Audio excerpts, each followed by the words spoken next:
સુરતમાં નકલી ડોક્ટરોની બોલબાલા હોય તેમ લાગી રહ્યું છે ત્યારે વરાછામાં બે સગા ભાઈઓ નકલી ડોક્ટર પકડાયા હતા, જેઓ એલોપેથી દવાઓ આપતા હતા.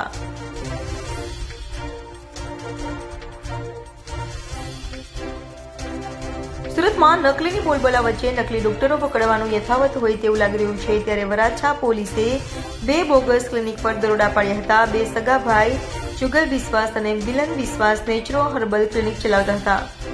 વરાછા એલએચ રોડ સુરભી કોમ્પ્લેક્સમાંથી નકલી ડોક્ટર જુગલ વિશ્વાસ અને વરાછા ખારવા ચાલમાંથી નકલી ડોક્ટર તેનો ભાઈ મિલન વિશ્વાસને પોલીસે ઝડપી પાડી તેઓ પાસેથી એલોપેથી દવાઓ પણ કબજે કરી હતી. તો નકલી ડોક્ટર વગર ઓપરેશન ગુપ્ત રોગ ક્લિનિક ચલાવતા હતા. હાલ તો બંને નકલી ડોક્ટર સગા ભાઈઓની પોલીસે ધરપકડ કરી છે, જેઓ 12 પાસ છે અને તેઓ પાસે કોઈ પણ ડિગ્રી નથી.